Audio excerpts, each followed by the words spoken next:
मैं क्षमा चाहता हूँ कि मैं लेटा हुआ हूँ। मेरी मजबूरी है, मेरी कमर में दर्द हो रहा है बहुत ज्यादा। आज सुबह बाथरूम में अचानक से उसमें कोई झटका लगा, पता नहीं क्या हुआ, तो बैठना मेरे लिए मुश्किल हो रहा है, इसलिए मैं लेट के बोल रहा हूँ। तो साथियों से मैं क्षमा चाहता हूँ। कई साथी ऐसा ना सोचे कि संस्थापक जी लेट के बोल रहे हैं। मैं कभी नहीं लेटता हूँ, बैठता हूँ पूरे कार्यक्रम में, लेकिन आज मेरी ये मजबूरी है कि मुझसे बैठा नहीं जा रहा है। तो इसके लिए मैं आप सभी से क्षमा चाहता हूँ।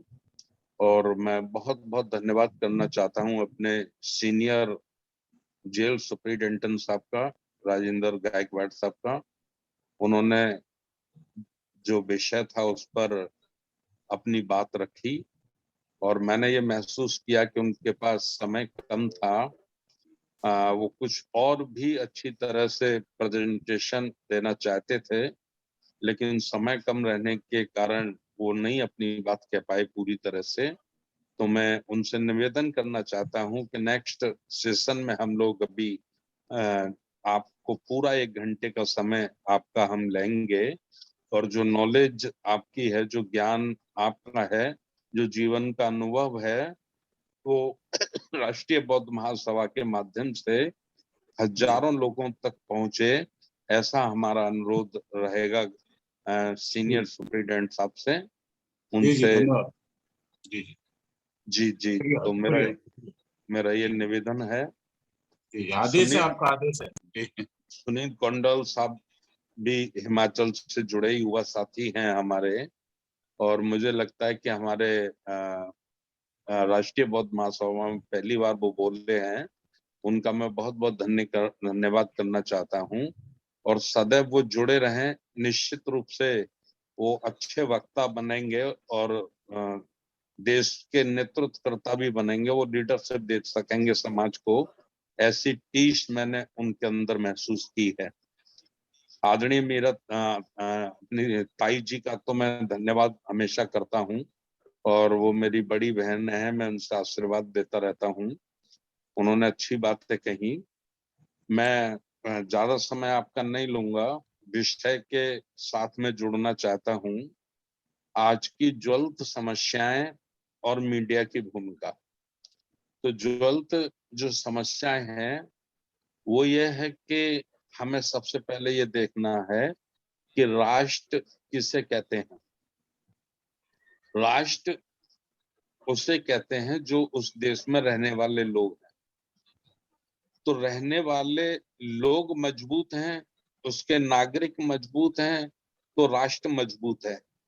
यदि उसके नागरिक कमजोर हैं, अशिक्षित हैं, निर्धन हैं, तो वह राष्ट्र भी अशिक्षित है, कमजोर है, निर्धन है।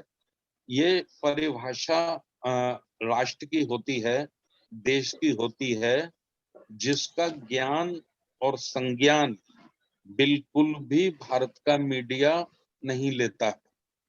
भारत का मीडिया, चाहे प्रिंट मीडिया हो, चाहे इलेक्ट्रॉनिक मीडिया हो, वो एक ही विचारधारा, एक ही विचारधारा के जो पोषक लोग हैं, या मैं खुले शब्दों में कह सकता हूं, आरएसएस के द्वारा तैयार किए गए जो लीडरशिप हैं या उसके संगठन हैं, केवल उन्हीं को वो स्थान देता है।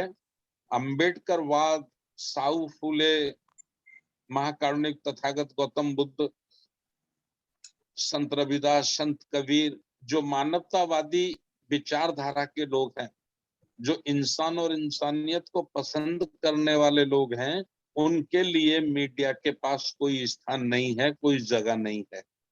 खाना पूरी कर देते हैं, ज्यादा प्रेशर बनाइए तो 4 लाइन कभी छाप दी, ऐसा कर देते हैं। लेकिन जो उनको मिलना चाहिए, जो स्पेस उनको मिलना चाहिए, अंबेडकर मूवमेंट पे काम करने वाले संगठनों को, बुद्ध पे काम करने वाले संगठनों को, मानवता पे काम करने वाले संगठनों को, या उसका नेतृत्व करने वाले लोगों को मीडिया में जितना स्पेस मिलना चाहिए, जितनी जगह मिलनी चाहिए, वो शून्य है, जीरो है, बिल्कुल नहीं मिलती है। और क्यों नहीं मिलती है? उसका बड़ा कारण मैं आप लोगों के बीच में स्पष्ट करना चाहता हूँ। उसका बड़ा कारण है विचारधारा। विचारधारा, क्योंकि वो एक स्वर से एक मत होकर निर्विवाद रूप से मनुवादी व्यवस्था को पसंद करते हैं, सामंतशाही व्यवस्था को पसंद करते हैं। वह लोग राजतंत्र व्यवस्था को पसंद करते हैं। वह लोग लोकतंत्र को पसंद नहीं करते हैं। वह लोग बराबरी को पसंद नहीं करते हैं। वह लोग मानवता को पसंद नहीं करते हैं। ऐसी विचारधारा के लोगों के हाथों में हमारे देश का मीडिया, जितना भी लीडिंग मीडिया है, चाहे वो प्रिंट मीडिया है, चाहे वो इलेक्ट्रॉनिक मीडिया है, 100% उसका मालिक बनिया है, वैश्य है। 100% मैं ये चुनौती के साथ कह रहा हूं। और 100% उसका एडिटर या संपादक ब्राह्मण है। 100% ब्राह्मण है। जो लीडिंग पेपर है, जो लीडिंग टीवी चैनल हैं, तो उस पे कोई जगह दूसरे लोगों के लिए नहीं है। छोटे मोटे स्तर पर कुछ साथी लगे भी हैं।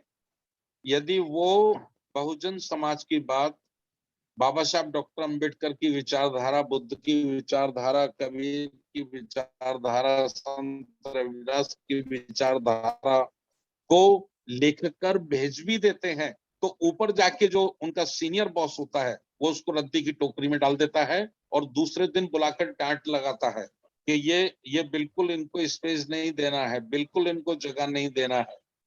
तो इस किस्म से ये हमारा मीडिया है। जैसे हमारा देश है, हमारे देश को पूरी दुनिया में मान्यता है भारत के नाम से या इंडिया के नाम से। या तो इंडिया कहेंगे पूरी दुनिया के लोग, या तो भारत कहेंगे। लेकिन जो हमारा भारतीय मीडिया है, वो हर समय हिंदुस्तान हिंदुस्तान हिंदुस्तान हिंदुस्तान कहता है, जबरदस्ती उसको थोपता है। तो ये एक इसका कारण है। समस्या क्या है? समस्या ये है, एक सरकारी आंकड़े के अनुसार कि 20 करोड़ लोग रोजाना भारत में भूखे सोते हैं, शाम को उनको भोजन नहीं मिलता। ये इतनी बड़ी समस्या है। 20 करोड़ लोग भूखे सोते हैं, लेकिन किसी टीवी चैनल के पास कैमरा नहीं है उनकी समस्या दिखाने के लिए। 80 करोड़ लोग भारत के इस समय भुखमरी के कगार पर हैं। 80 करोड़ लोग 2 वक्त की रोटी नहीं जुटा पा रहे। नोटबंदी ने और कोरोना ने इतनी जबरदस्त उनको मार दी है। 80 करोड़ लोग भुखमरी के कगार पर हैं, लेकिन मीडिया के पास कोई उनके लिए स्पेस नहीं है। अमेरिका में बिल्ली कैसे आई, ऑस्ट्रेलिया में कुत्ता कैसे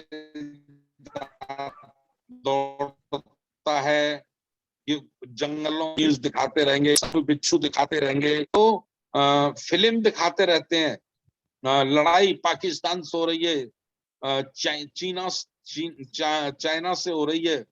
इस तरह से पूरा जो मीडिया का समय है, उसको उसका 80% भाग वो दुष्प्रचार में लगाते हैं, अंधविश्वास में लगाते हैं, और खामखा की बिना बात मतलब की, जिनकी कोई आवश्यकता नहीं है।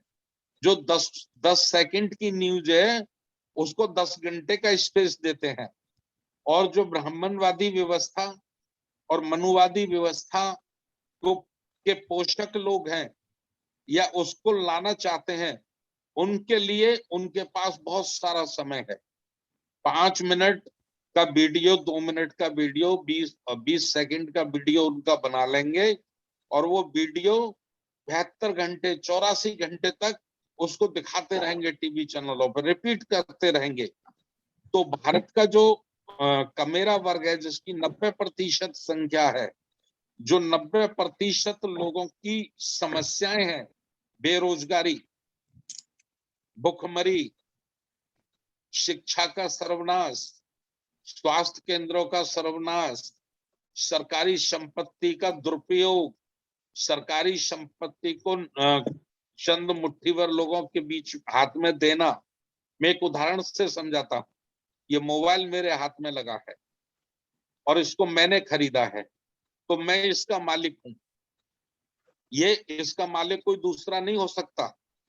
और यही मोबाइल यदि मुझे सरकार ने दिया होता तो पूरा देश इस मोबाइल का मालिक होता, क्योंकि ये सरकारी संपत्ति होता। और ये सरकारी संपत्ति होता तो भारत के 140 करोड़ नागरिकों की उसमें हिस्सेदारी होती। इस उदाहरण से समझिए कि हम पूरा एयरपोर्ट चौधरी चरण सिंह एयरपोर्ट अडानी को दे दिया। कल तक चौधरी चरण सिंह एयरपोर्ट भारत राष्ट्र की संपत्ति थी, लेकिन वो आज भारत राष्ट्र की संपत्ति नहीं है, वो आज अकेले अडानी की संपत्ति है। इसी प्रकार से कई रेलवे स्टेशन, कई एयरपोर्ट, BSNL सबको उसको कर दिया। LIC को करने के लिए जा रहे हैं। तो आप समझिए कि वो अगर अंबानी की है, अडानी की है, टाटा की है, तो वो उसका पर्सनल मालिक हो गया।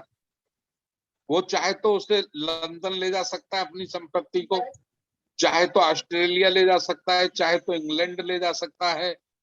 तो जो राष्ट्र की संपत्ति है, मैंने अभी बोध गया गया था तो एक ट्रेन पे लिखा था, यह राष्ट्रीय संपत्ति है, इसको नुकसान पहुंचाना अपराध है।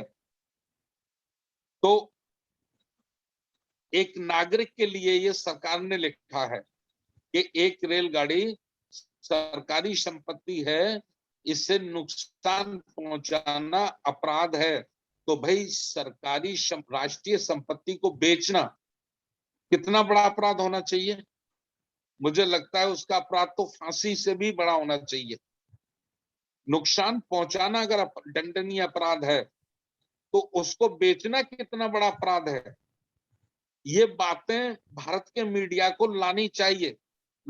मीडिया की जिम्मेवारी ये है कि सरकार की जितनी कमजोरी है, सरकार का जितना निकम्मापन है, उसको उजागर करना, उसको जनता के बीच में लाना, जनता के बीच में उसको दिखाना, यही सच्चे पत्रकार की पत्रकारिता है और यही सच्ची उसकी देशभक्ति है।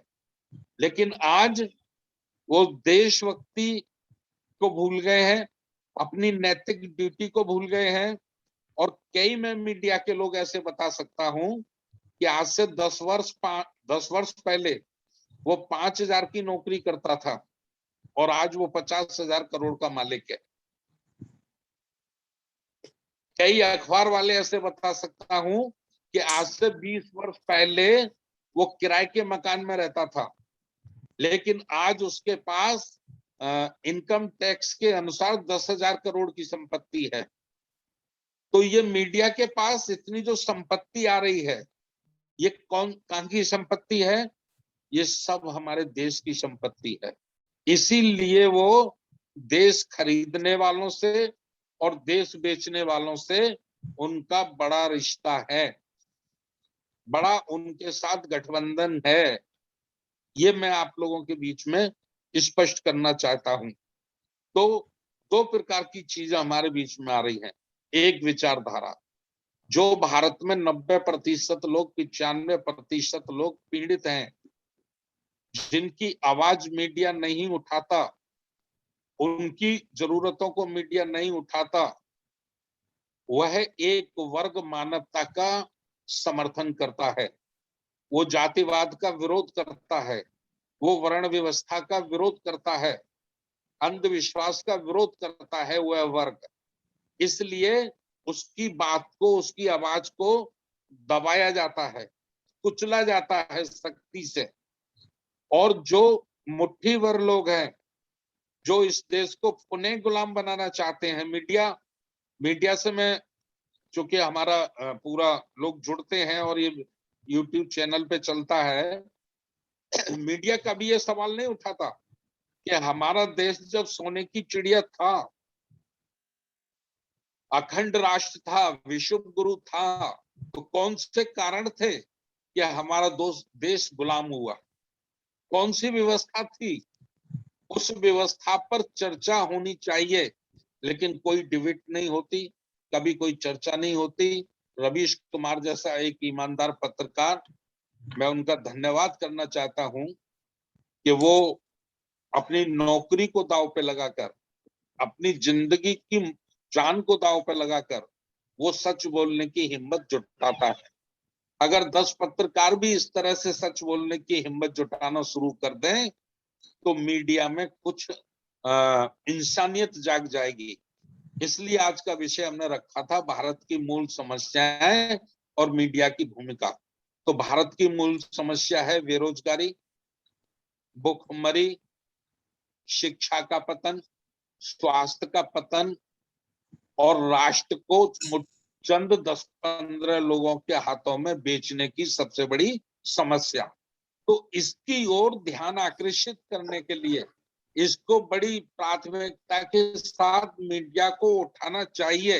ये उसकी नैतिक जिम्मेवारी है, देश का नागरिक होने के बाद भी उसकी ये जिम्मेवारी है, लेकिन वो अपनी जिम्मेदारी में खरा नहीं उतर रहा है। वो बीच का दलाल बन के करोड़पति, हजारपति, अरबपति बनने की कोशिश में लगा है। चोर चोर मौसेरे भाई पूरे देश को खोखला करने में लगे हुए हैं। तो मैं ज्यादा समय आपका नहीं लेना चाहता। मैं पुनः एक बार फिर धन्यवाद करना चाहता हूं अपने माननीय राजेंद्र गायकवाड़ साहब का। हम उन्हें आगे 1 घंटे का समय देंगे और उनकी योग्यता का हम फायदा लेंगे। और हिमाचल से जो हमारे युवा साथी जुड़े, सुनील पलडानी जी, आपको भी बहुत बहुत धन्यवाद। आप हमसे जुड़े रहिए, आपकी हमें बहुत ज्यादा जरूरत है। और आदरणीय ताई जी का बहुत बहुत धन्यवाद। संचालन कर रहे हैं हमारे राष्ट्रीय महासचिव शंकप्रिय कमलेश बौद्ध जी, आपका भी बहुत बहुत धन्यवाद। और हमारी आईटी सेल के इंचार्ज मुकेश बौद्ध जी अपनी जिम्मेवारी को बड़ी जिम्मेदारी से निभा रहे हैं, इसलिए मैं आपका भी बहुत बहुत धन्यवाद करना चाहता हूं। हमारे मास्टर बादल सिंह बौद्ध जी और देश भर से जुड़े सभी साथियों का मैं आभार व्यक्त करता हूं और पुनः फिर निवेदन करता हूं कि हमें मीडिया को भी झकझोरना होगा। हमें आवाज बुलंद करनी होगी कि मीडिया का भी राष्ट्रीयकरण होना चाहिए। ये चंद 4 लोगों के हाथों में इसकी व्यवस्था नहीं रहनी चाहिए, इसका विस्तार होना चाहिए, इसका राष्ट्रीयकरण होना चाहिए। ऐसी आवाज हमें बुलंद करनी होगी और निसंकोच होकर, निडर होकर करनी होगी। चाहे जौन सी जेल में ये डाल दें, चाहे जितने मुकदमे केस हमारे ऊपर लगा दें, हमें जुर्म से टकराना होगा। तभी हम लोकतंत्र की रक्षा कर पाएंगे, तभी हम अपने देश की रक्षा कर पाएंगे। बहुत बहुत धन्यवाद। नमो बुद्धाय, जय भीम। बहुत बहुत साधुवाद साहब, आपने आगे बढ़ाते हुए